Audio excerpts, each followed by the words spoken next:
This is your Fox 10 News Now update. Hi everyone, I'm Lenise Lagan with your Fox 10 News Now update. It has been a day of remembrance as the nation takes pause to honor the lives lost 19 years ago. The Daphne Fire Department taking a moment to honor the victims from September 11th, the terrorist attack so many people killed. Many of them were first responders. So Daphne Fire Chief Melvin Brown wanted to pay them special respect, commemorating the moment the plane struck the Twin Towers, the Pentagon, and also crashed landing of that Flight 93 with 7 seconds of blowing the horn, followed by salutes. Several people stopping by to pay their respects, thanking the first responders.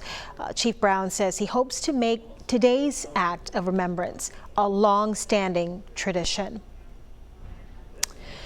Also in Daphne, the City Council has given the final approval for this year's Jubilee Festival of Arts. Safety precautions and changes are in place due to the COVID pandemic. This year's festival is going to be at Lot Park on Main Street, and so everyone can spread out. Each vendor will be 10 feet apart from the other vendors. You also have wider sideways there for the guests, or sidewalks for the guests. The festival will be September 26 and 27 from 10 until 5 both days, and admission is free. Pritchard Police hosting a food pantry giveaway. The officers handing out a truckload of fruits, vegetables, and some assorted meats. It was first come, first served, and people stayed in their vehicles as the crew loaded up the food. All right, we're just a day away from South Alabama football embarking on a new chapter on its new campus stadium. The Hancock Whitney Stadium almost ready for the Jags to take to the field against Tulane in that historic kickoff. Fox 10 News is getting you the extensive coverage. We've got a crew inside as they are stocking the concession stands, putting the drinks on ice. Crews putting the finishing touches on that stadium, making sure it is perfect for the home opener, even if the crowd's going to be limited to 25% capacity because of COVID. We will also ask people to be aware of the seats they're assigned to. If everybody sits in the appropriate seats that they're assigned, everyone will be properly distanced. So we will ask people to not leave those seats and cluster into groups.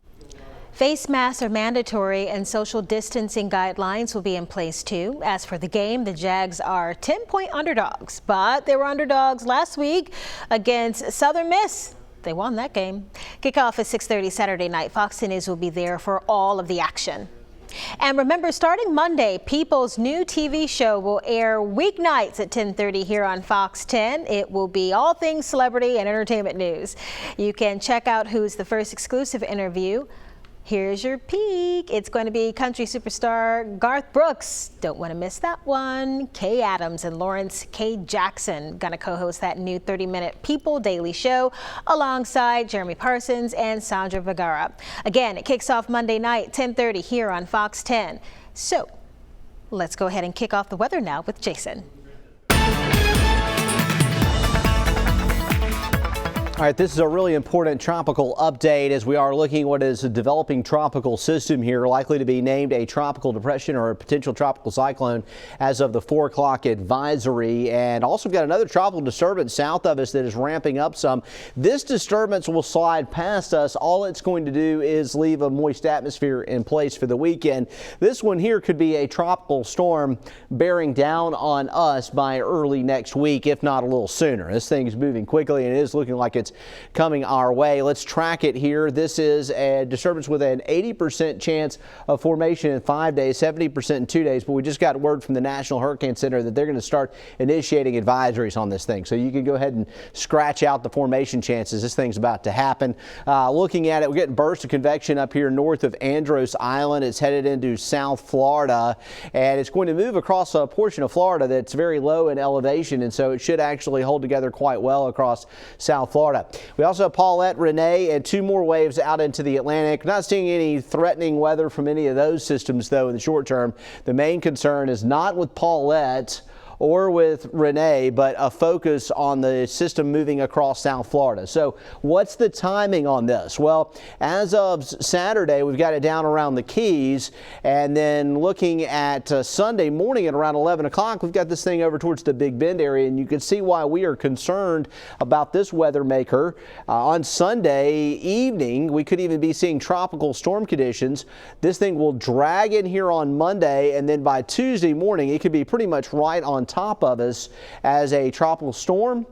Could even be a little stronger than that. Then it'll work inland, and we think by Wednesday or so it should be getting past us, but it's going to be a slow mover, which could cause a lot of problems with potential rain, flooding, and tropical conditions in our area. Stay tuned for the latest on this as it's a developing weather situation. We'll have it for you on Fox 10 News. Stay tuned to Fox 10 News throughout the day for the latest updates. This has been your Fox 10 News Now update.